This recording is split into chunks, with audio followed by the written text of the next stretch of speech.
અત્યારે માધાપર ચોકડીએ છું અને રિક્ષામાં મુસાફરી કરી રહી છું. હું જેમની રિક્ષામાં મુસાફરી કરી રહી છું that is Allah Rakha Khan.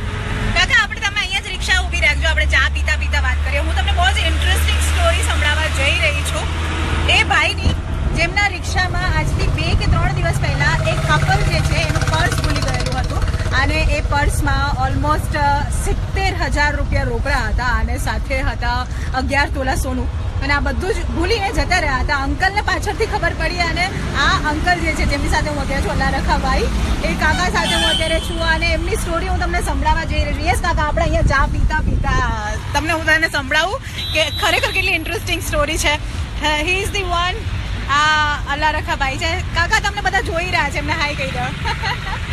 So yes, એમની રિક્ષામાં આજથી થોડા દિવસ પહેલાં જે પૈસા ભરેલું બેગ અને સાથે સોનાના દાગીના એ અંકલને મળેલું અને કઈ રીતે એમને પાછું દઈ આવ્યા એ સ્ટોરી હું તમને સંભળાવવા જઈ રહી છું. યસ કાકા, સો ક્યારે ખબર પડી તમને કે તમારા રિક્ષામાં કોઈ બેગ ભૂલીને જતું રહ્યું છે? બેટા, હું રાતના સમયે રિક્ષા ચલાવું છું અને રાતના 9:30 થી 9:45 ની વચ્ચે માધાપર ચોકડીથી સુરેન્દ્રનગરના જગદીશભાઈ અને તેમના પત્ની બરાબર મારી રિક્ષામાં બેઠા. બરોબર. હવે એ પર્સ એનું મારી રિક્ષામાં ભૂલી ગયા.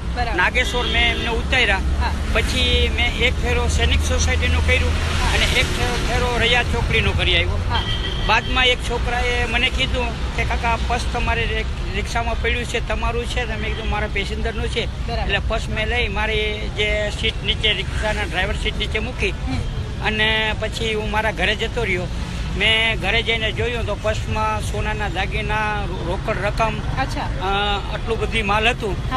એટલે મેં એમાં જોયું તો એનું કોઈ એડ્રેસ હતો નહીં અને એડ્રેસ હતું તો ઇંગ્લિશમાં હતું. હું આટલો ભણેલ ન હોવાના કારણે મને કાંઈ ઉકલ્યું નહીં. એટલે પછી હું બીજે દિવસે સવારના 8 વાગે માધાપર ચોકડી ઉપર આવી. બધી રિક્ષાવાળાને મારા નંબર આપેલા કે કોઈ પણ વ્યક્તિ પર્સ ઢૂંઢવા આવે, ગોતવા આવે. તમે સામેથી એને શોધવા ગયેલા હતા, તમે આ વ્યક્તિને અહીંયા ઉતારેલા છે તો ત્યાં કદાચ એ મળી જાય, તમને એ શોધતા હોય. પણ મને એ ખ્યાલ નહોતું કે આ વ્યક્તિનું જ હશે. એટલે મેં જ્યાં ફેરા કર્યા હતા ત્યાં 2 ચક્કર મેં મારેલા. બરોબર. પણ મને કોઈએ પૂછેલું નહીં એટલે મેં રિક્ષાવાળાને નંબર આપેલા. એટલે એક રિક્ષાવાળા એ ભાઈને નંબર આપેલા, ઢૂંઢતા એને હશે તો એને પૂછેલું અને એ નંબર એને આપેલા. એટલે આ લોકોએ મને ફોન કરેલો કે કાકા તમારા રિક્ષામાં મારું પર્સ રહી ગયું છે, જો તમે રિક્ષાવાળો નંબર આપ્યા છે એની અમને નંબર આપ્યો છે. અને મને કે અમે માધાપર ચોકડીએ છે. મેં કીધું સોરી, તમે માધાપર ચોકડીએ ઉભા રહ્યો, હું ત્યાં આવું છું. એટલે હું માધાપર ચોકડી આવ્યો અને એ લોકોને મેં પૂછ્યું, મને ભેગા થયા એટલે મને કે કાકા પર્સ અમારું છે. એટલે મેં એને પૂછ્યું કે તમારું પર્સ છે એમાં તમારું શું માલ છે, ખાતરી કરવા માટે. એટલે એ કે મારા પર્સમાં સોનું છે અને રોકડ રકમ છે. તો મેં કીધું રકમ રોકડ છે, બરોબર. તો એ કે 500ની નોટમાં પણ છે ને 2000ની નોટમાં ને 100ની નોટમાં છે. મેં કીધું ઓકે, તમારું જ છે. એટલે હું મારા ઘરે લઈ ગયો. મારા ઘરે લઈ જઈ અને એ લોકોને મેં એનું પર્સ એને પરત કર્યું. એના પછી એ લોકો એમના ઘરે મને લઈ ગયા. પછી એ લોકોએ એમના ઘરે લઈ જઈ મારું સ્વાગત કર્યું. જો અભિનંદન પાઠવા. અને તમે અહીંયા રાજકોટમાં કેટલા ટાઈમથી રહો છો? ઘરનું ઘર છે, ભાડે રહ્યો છો? ઘરનું ઘર છે બેન, મારા ભાઈનું ઘર છે. અમે માંગરોળ, જુનાગઢ જિલ્લાના માંગરોળ તાલુકાના શેખપુર ગામના વતની છીએ. હમણાં 3 મહિનાથી અમે અહીંયા રહેવા આવ્યા છીએ. જો મારે પણ કુદરતની મહેરબાની છે, ખેતીવાડી છે, મારે થોડું ઘણું નારિયેળીનો બગીચો પણ છે. અમારે અલ્લાહની મહેરબાની છે, ખાવા પીવામાં કાંઈ ઘટતું નથી અને અમને કોઈનું મફતનો માલ જોતું નથી. અને અમારા ઇસ્લામ ધર્મ મુતાબિક જો કોઈનો માલ મળે તો એમાં અમારા 5 રૂપિયા સાથે ઉમેરી અને કોઈ પણ માલિક ન થાય તો ધર્માદામાં દેવા જરૂરી પડે. દેવા પડે તો એમાં મારે સામા ઉમરવા પડે. અગર આ મને મળી ગયા તો મારે એમાં કાંઈ દેવું ન પડ્યું ને એનું માલ એને પરત મેં કરી દીધું. સરસ. તો તમે જ્યારે ઘરે ગયા ત્યારે તમારા ફેમિલી મેમ્બર્સ, તમારા પત્ની હશે, તમારા બાળકો છે, એમણે શું કીધું? મારી પત્નીએ કીધું, મારી પત્ની આ માલ જોતા મારે પત્ની કે મને કે અત્યારે ને અત્યારે આ માલ દઈ આવો, આટલો બધી માલ છે. તો એ બાઈ જે ભૂલી ગઈ છે એના પતિ એને શું કહેતા હશે, એના ઘરમાં અત્યારે કોઈ જાતનો પ્રોબ્લેમ છે, રાડો થઈ ગયા હશે, કોઈ માથાકૂટ થઈ હશે. તો મેં મારી પત્નીને કીધું કે અત્યારે રાતના 11:30 વાગ્યા છે અને કોનું માલ છે હા. એ ક્યાંય ખાતરી કરવી ને કેમ દેવો. હા. હમણાં આ પર્સ છે અને કોકને કહેવા જઈએ હા. કે આ પર્સ તમારું છે ને કોક એમ કે આ મારું છે લઈ લઈએ હા. અને મૂળ માલિકને ન પહોંચે એટલે મેં કીધું સવારે ખરાઈ કરી અને જે તે માલિકનું હશે એને આપણે પરત કરશું. Very nice. તો ત્યારે જ્યારે તમે એમને પર્સ આ તમારું પરત આપ્યું ત્યારે એમના રિએક્શન કેવા હતા?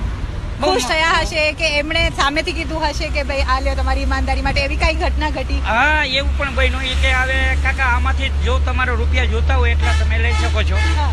તમને આમાંથી જે જોઈએ એ લઈ લ્યો. તમે અમારું પર્સ પરત કર્યું. બરાબર. મેં કીધું સાહેબ મેં કોઈ રૂપિયા લેવા માટે તમને પર્સ કર્યું નથી. બરાબર. મેં તો મારી ઈમાનદારી અને મારી આખરાત ન બગડે એના માટે મેં તમને પર્સ કરેલું છે અને મારે આમાંથી તમારું કશું જોતું નથી. એટલે મારી બેબીને ધરાડ રૂપિયા એ આપતા હતા, બરાબર. સમજો. એટલે મેં મના કરી, સમજો, તો એ 2700 રૂપિયા જેવું ધરાડ મારી બેબીને આપીને વયા ગયા છે. બરાબર. દીકરીના લગ્ન થઈ ગયા છે? હા, મારી દીકરીને લગ્ન થઈ ગયા છે. Very nice. અને બાળકો કેટલા છે? મારે બે બા છે ને 2 દીકરી છે. તો 4 બાળકો. મહિનાનો કેટલો ખર્ચો આવતો હશે તમારે રાજકોટ શહેરમાં? તમે રહ્યો છો માંગરોળના, બરાબર? રાજકોટમાં તો ખર્ચો વધારે લાગતો હશે. લાગે છે બેન. તો આમ બધું પૂરું થઈ જાય ખરા? હા, આરામથી પૂરું થઈ રહે છે. અમે શું છે કે અમારે ખેતીવાડી વાળા છીએ એટલે અનાજ તો ત્યાંથી લઈ આવીએ છીએ. બરાબર. અનાજ અમારા ગામડેથી આવે છે એટલે અમારે કોઈ અનાજ ખરીદવું પડતું નથી. Yes, yes. બાકીને જે વસ્તુ ખરીદવી પડે અમે રિક્ષા ચલાવીએ છીએ. અમારું શાંતિથી અમારું ગુજરાન ચલાય. ક્યાં બાત દોસ્ત. આ વાત ઉપર કાકા ચાય પાર્ટી કરશું આપણે અહીંયા બેઠા બેઠા. સી અમે ચાની કેટલી પર છીએ અને મારા તરફથી કાકાને હું ચા પીવડાવી રહી છું. અમે બંને અહીંયા બેઠા બેઠા ચા પીવા જઈ રહ્યા છીએ. પણ ખરેખર સેલ્યુટ છે આવા વ્યક્તિને જે રાજકોટનું નામ રાજકોટનું નાક ગર્વથી ઊંચું કરી રહ્યા છે.